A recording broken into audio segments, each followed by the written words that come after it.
Hey everybody, how's it going? I'm Paul, I'm with the Dicey Review, and today we're going to learn how to play the 1 to 4 player game Find Sand, being released by Stronghold Games in the US.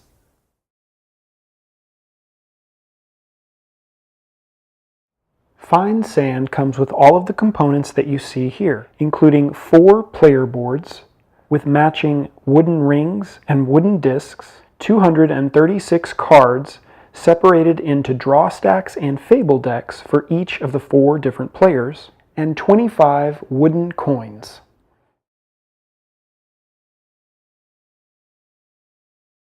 There are 4 different player symbols in the game represented by a hand, a shovel, a bucket, and a bottle. Divide each of the decks based on the different player symbols. There will be basic cards of each player's draw deck, like these cards, and there will also be a deck of fable cards for each player. Make sure not to look at the fable cards for now. It's also important to note that these decks are pre-sorted, so for your first game, don't shuffle any cards.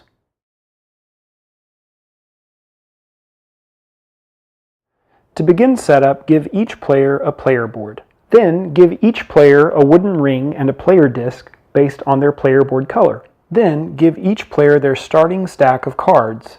These can be placed to the left of their player board.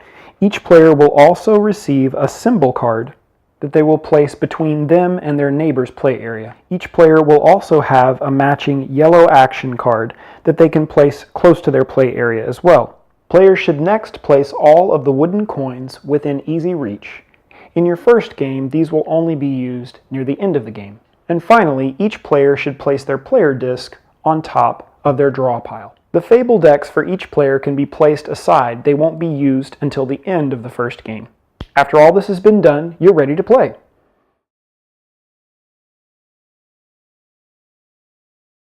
Find Sand is known as a deck deconstruction game.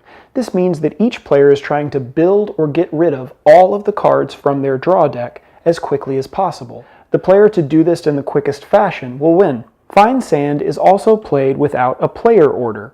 In this game, players don't take turns one after the other. They will all take their turns simultaneously. Now, it's important to note that this game doesn't require speed. Each player has as much time as they want to complete their turns. But only after placing their player disc back on their deck to show everyone else that they are done will the players all begin another turn.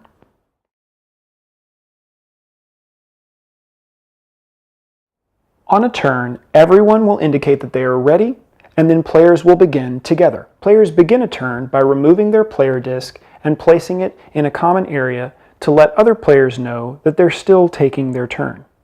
Each player's turn follows the same sequence. They begin by drawing cards. They draw cards equal to the number that's printed on the green column of their player board. On the very first turn of the game, each player will draw the top 6 cards from the top of their deck that they will use to take an action on their turn. They will then have the option of taking a 2A action or a 2B action. Players will indicate which action they are choosing by moving their player ring to cover the selected action. The selected actions are either build cards or draw cards. We'll look at these 2 actions in more detail in a moment. Finally, after a player has drawn cards to start their turn and chosen one of the 2 available actions to take, they'll have to discard down to their hand limit. Each player begins the game with a hand limit of 3. This can be increased by building cards of a purple color.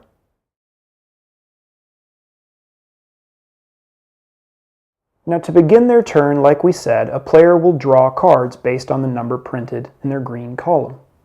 After that, they'll select either a 2A or a 2B action to perform. Let's start by looking at the 2A action, Building. The building action will allow players to build cards from their hand into their play area. This can benefit a player in a number of ways. First off, it gets rid of a card from their deck, which is the goal of the game. But secondly, cards can be built that will power up a player's player board.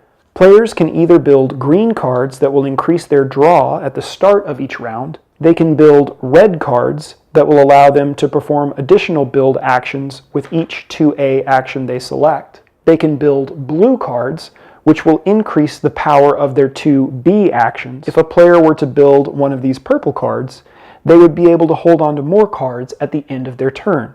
So for instance, now instead of having to discard down to 3 at the end of their turn, this player can hold 4 cards from turn to turn. They can also build sandcastles. These cards are placed above their player board and provide no action bonuses, but they do get rid of cards from the player's deck, which is something that's required to win the game, and they're usually very cheap to build. So building these cards can still be beneficial. And finally, players will have a chance to build yellow cards from time to time.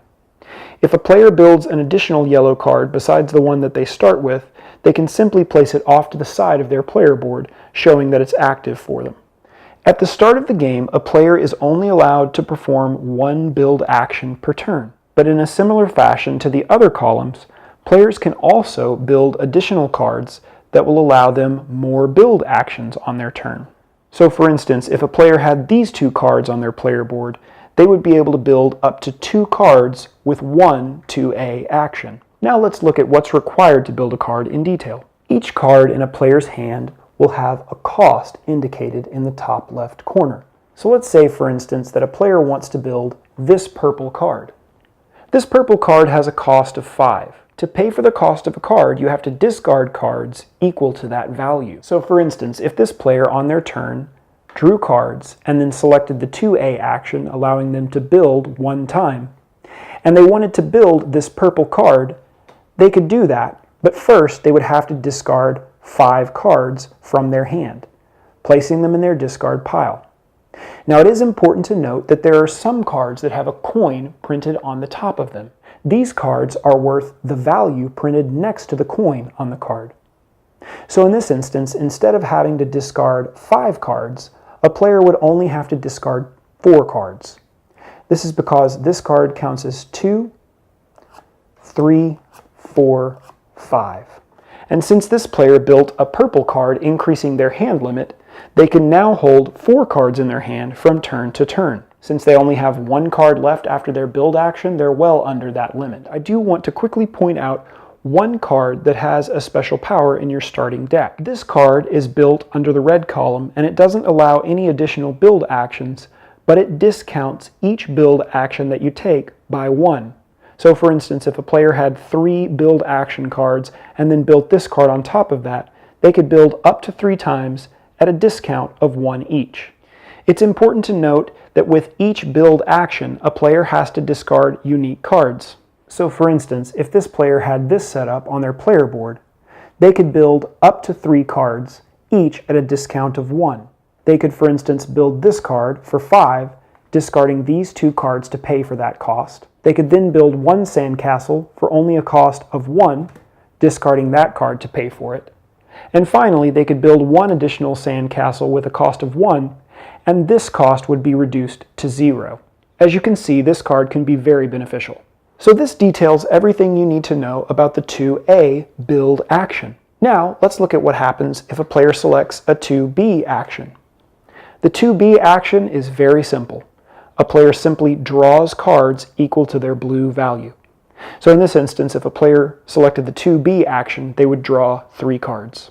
This is in addition to the cards that they draw at the start of the round, and can be helpful if players are looking for a specific card.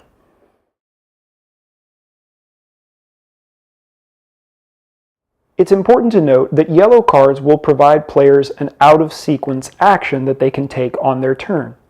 This means that at any point during a player's turn, they can perform the action on each yellow card in their starting deck 1 time per turn. This yellow card simply allows a player to discard any of the cards from their hand and draw 1 card to replace it. A player can indicate that they've used this card in any way that they wish. They can turn it on its side, place one of their player markers or a coin on it, anything that works to show that it's been used. The other yellow card will allow players to offload one of their cards. When offloading a card, a player is simply allowed to place one of the cards from their hand face down on their symbol card. These symbol cards are placed in between yourself and your neighbor. This will accomplish 2 things. First, it will get rid of a card from your deck, which is the object of the game. In addition to that, your neighbor may have to put this card in their discard pile. This can be bad for them if you've given them a particularly hard card to build, or something that's not of very much value. After a player has completed their turn, including activating any yellow actions that they wish to, they will place their player disc back on top of their draw stack to indicate to all other players that they're done taking their turn.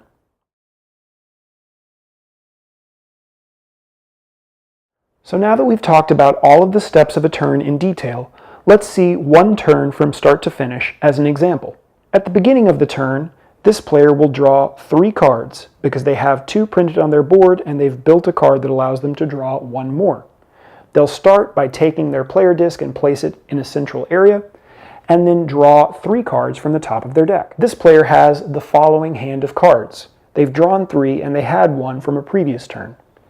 This player decides to activate the 2A build action. They would like to be able to draw more cards on a future turn using their 2B action, so they decide to build this blue card. This card will cost them 3. So they discard their 2 coin and 1 sandcastle to pay for the 3 cost. As an additional out-of-sequence action, this player decides to activate their yellow action card, offloading 1 card for their neighbor. After a player has taken 1 of their 2 actions, they then check to make sure that they're under their hand limit. They have no cards left, so they're good. To finalize their turn, this player would place their player disc on the draw stack, indicating to everyone else that their turn is done.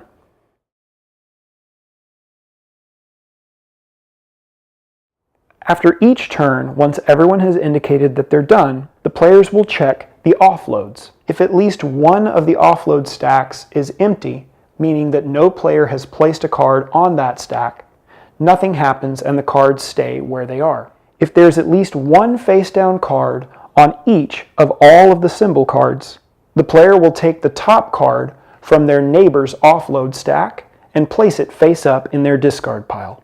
And if at any time a player needs to draw and their draw stack is empty, you'll simply shuffle your discard pile together and draw until you have the cards you need.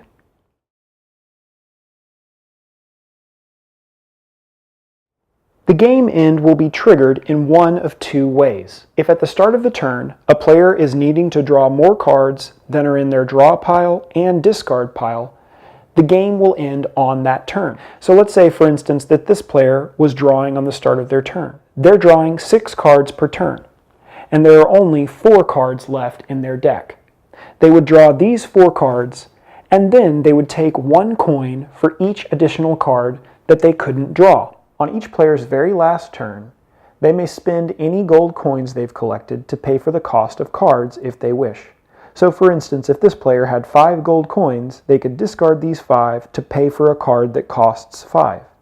They can also hold on to them as they're a tiebreaker for in-game scoring purposes. In this case, each player would finish their turn building or drawing cards, whichever one they choose. And after the end of this final turn, the game would be over. It's also possible that a player can voluntarily end the game. Let's say, for instance, that this player had the 6 cards that they needed from drawing, and they still had 1 card available in their draw stack. If they wanted to, on their turn, they could select the 2B action. They would need to draw 5 cards, but are only able to draw 1. Since they need to draw 4 more cards than what they have available, they would take 4 wooden coins to indicate this. All players would finish the turn in this example, and then they would take 1 more full turn after the game had been triggered. The game will end in this specific way only if the game end is triggered by a 2B action. If the game end is triggered by the start of a draw phase, it will end at the end of that turn. After completing the final turn, each player will check how many cards they didn't build. This is equal to how many cards are in their discard pile and any cards that may be in their draw pile. If there are still offloaded cards on a player's symbol card, they don't count them. The player with the smallest number of unbuilt cards will win Find Sand. And in the case of a tie, the tied player that has the most coins wins the game.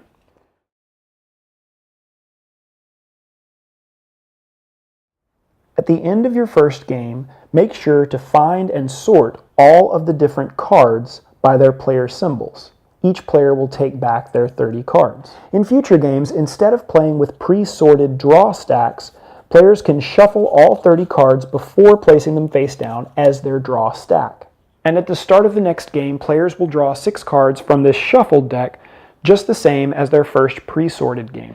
It is important to note, however, that since the deck has now been shuffled, it's possible to draw a bad starting hand. Because of this possibility, if a player draws 6 cards and they're unhappy with their first draw, they're able to mulligan once at the start of the game. If a player draws a hand that they're unhappy with, they can discard up to all 6 of their starting cards, forming their discard pile early, and then replace each card that they discarded from their draw deck. And if players would like to play with the pre-sorted deck of cards again, the rulebook gives a handy reference to show how to sort the cards back into their pre-sorted order.